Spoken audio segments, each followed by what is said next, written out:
Welcome to Abracadabra, where I elevate, educate, provide results the magical way. And the purpose of this is to find out if you are paying yourself or you are playing yourself with the income that you make within your self-employed business. I can almost bet that most of us are playing ourselves. So I am going to share with you the 5 financial security avenues that you need in order to live a stress-free life and the life you deserve, right? Because we work very hard. If you don't know who I am, I've been licensed for almost 9 years now. I have a bachelor's degree in the arts and science with a minor in business from the University of Missouri, Columbia. I don't know about you, but I didn't want to make someone $1 million and then they pay me pennies. I wanted to take my life and my destiny into my own hands. I was very confident and knew that I was capable of owning my own business. So that's kind of how I got into hair, and my career has been fantastic. Now I'm the owner and CEO of Voila Studio Salon, a natural hair care specialist, and the inventor of the Abracadabra sew-in experience is producing mass magical hair growth results. The problem is that I've run into a lot of hairstylists who are 40, 50, even 60 years old who are still working and they don't have anything. They've made all this liquid cash and they have nothing right now. And today, our generation, our industry, our community in self-employed businesses, we are making fast cash and we are spending it faster than we are making it. We think because we have, a fly car, we have the latest Jordans, we pop in bottles in the club, in the VIP section, that defines our doing it. Get this, a lot of us don't even know how much money we make. How do you know where you're going if you don't know where you are? Like, how can you see your future if you can't even see and understand where you are right now? It's kind of like driving down a highway blindfolded. 9 times out of 10, you're going to crash. You're not going to really get to your destination. So I have a passion for, usually I don't expose myself out there. I usually help the people who are kind of within my circle, but when you have a purpose, you don't really have any control over it. And so I have to share what I know. It's important to pay yourself. And so I have a book coming out, and one of the big things the book focuses on your money. Keeping track of your income and expenses. A lot of us just spend our cash when we get it, don't keep track of it, don't know how much we make. Knowing your value, which is very, very important when it comes to your money. And then paying yourself, which is what this video is about today. So here are the 5 things that you need in order to live a stress-free life. You can say you're doing it if you have these 5 things. The number 1 thing is life insurance. If you don't have life insurance today, by the end of the business day today, you need to have some life insurance. I don't know what it is about our community that runs or is fearful of life insurance. I've heard a lot of people say, I don't want to think about me dying. That's not the purpose of life insurance. If you have a family, if you have kids, if you have a family, if you have debt, you need to have life insurance. It's not even that expensive. For example, like me, I have like a term life insurance. I pay $18 a month for $250,000 just in case I leave this earth. Even if you don't have kids and you have a lot of debt, so you're gonna leave that debt on your family, it's really kind of unfair. A term life insurance is pretty much something that you have. It's a policy, a secure policy that you have that's for a specific amount of time. And then once that time is up, it dissolves. So, for example, mine, I pay $18 a month for 20 years. And when the 20 years is up, it dissolves. Term it's not really like an investment account. I just have that because it's so cheap, and it gives my kids time to become adults, get off into their careers and become stable. And so they don't, at that point, they're older, they're set in their life right now, so I don't really need a term life insurance. And so I don't care if that falls off. It just kind of buys me some time. Now, there's something also called a whole life insurance, where that's more of like an investment account. You're definitely going to pay a lot more, not really a lot more. remember, like the older you get, the longer you wait, the more expensive your policy will be. So if you don't have it, you need to get it today, at least a term insurance. But the whole term life insurance kind of builds cash value. You can transfer it to your kids when they become adults. You pay it for a term. So for example, I'll pay it for 20 years, but then I stop paying it, but I still have the policy.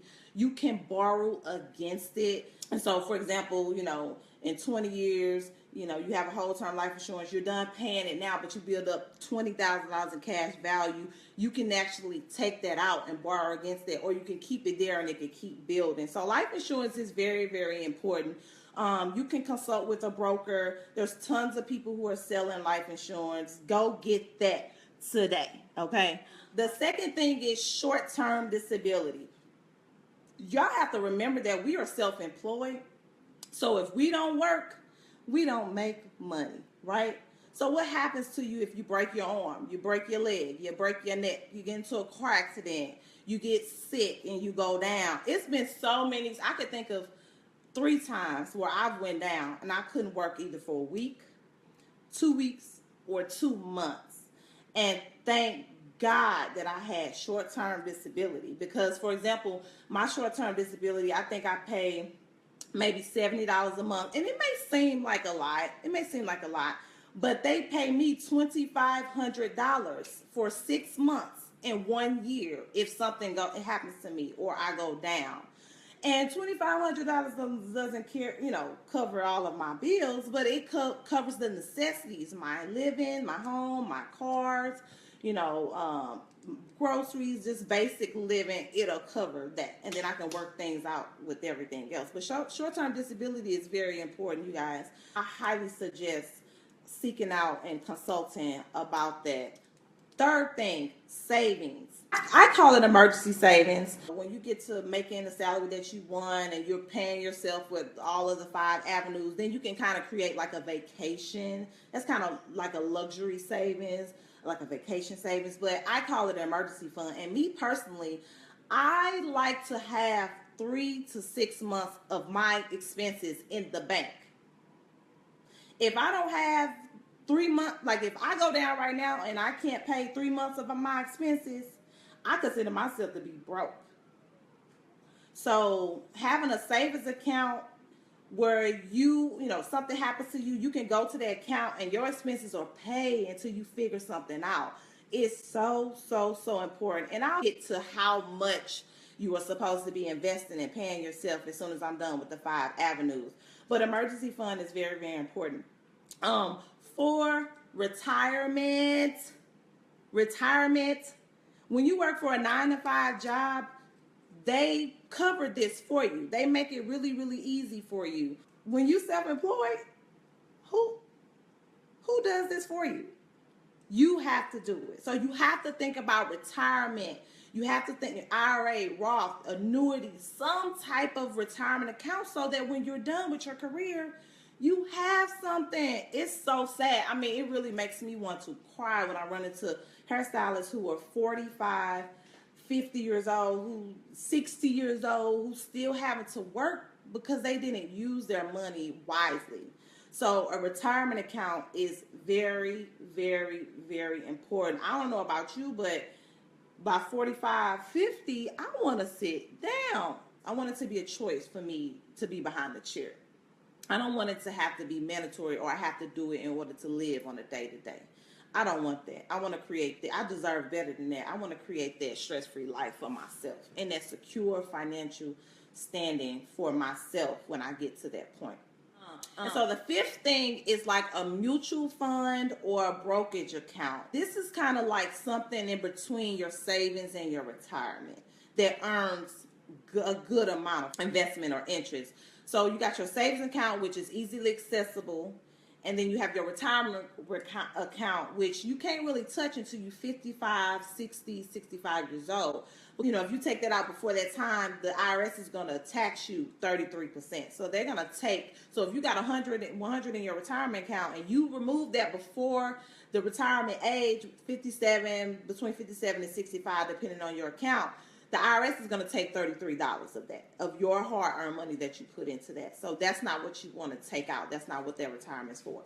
So the mutual fund or the brokerage investment account is like something in the middle, something that you have access to, but that you don't really want to take out. You're not going to be taxed on it because it's your money and it's your investment account. But it's not necessarily, you're not necessarily going to be penalized if you do take something out of it. But it's sitting in an account. It's like your savings account sitting in an account that's earning interest. And so, while you out, like I said, buying shoes and bags and all of these things that don't make you money, I will be considering the important things in life, that's going to secure your future, that's going to financially secure your family, that if you get into a bind, you don't have to, call people, beg people for money, start a GoFundMe account. If God forbid something happens to you or you leave before it's time, that your family don't have to go on Facebook and ask people for money to bury you, for you to have a proper burial. You can take that into your own hand. That shouldn't be anybody else's responsibility. And it's very easy to do. It's just something that we don't really think about. A lot of times we don't really know to do so. It's suggested that you are paying yourself, and all of these tools are considered to pay yourself. Life insurance, short-term disability, savings, retirement, and like a mutual brokerage account. All of these avenues are considered to be paying yourself. And it's suggested that bare minimum that you are paying yourself 10% of your monthly income. So if you make $1,000 per month, you should be paying yourself $100 within these avenues. Now, some are more important than others. So if you don't have any of them, life insurance is going to be your first. That's what you need to secure first. And you can do that today. You can really do a term life insurance today. I highly suggest if you don't have that today, you need to get that. Short-term disability is going to be like your second priority, because you can get into an accident or you can break your neck or your leg or your arm, and how are you going to make money? So that will cover the today fears that people may have. Life insurance and short-term disability. And then you can start to work on your savings depending on how much money you make. You can start determining how much you're going to automatically draw to your savings, so you don't have to think about paying yourself into your savings. So if you don't have a bank account that has online banking that you can set up automatic withdrawal, make it easy for yourself. Like I save and I don't think about saving. Like it automatically takes it out of my account because I want to pay myself first before I pay all of these people, or like I said, go spend money on things that don't make money, like bags and cars and shoes and all of that.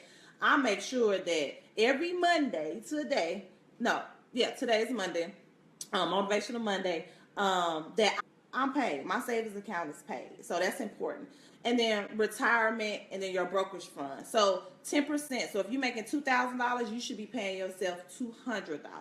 If you're making $3,000, then you should be paying yourself $300. And you really, really have to make sure that you prioritize this. The video, are you paying yourself or playing yourself? Playing yourself, you're not paying yourself. And really, you betraying yourself. So you should be important. You should be priority. You should put yourself first, and that is okay to do that. So, this is what I have a passion for, economic prosperity within our community. We suffer a lot because we choose to suffer. We have the opportunity today to change our life, to set our life up, but we don't think about that. We focus on things that don't really matter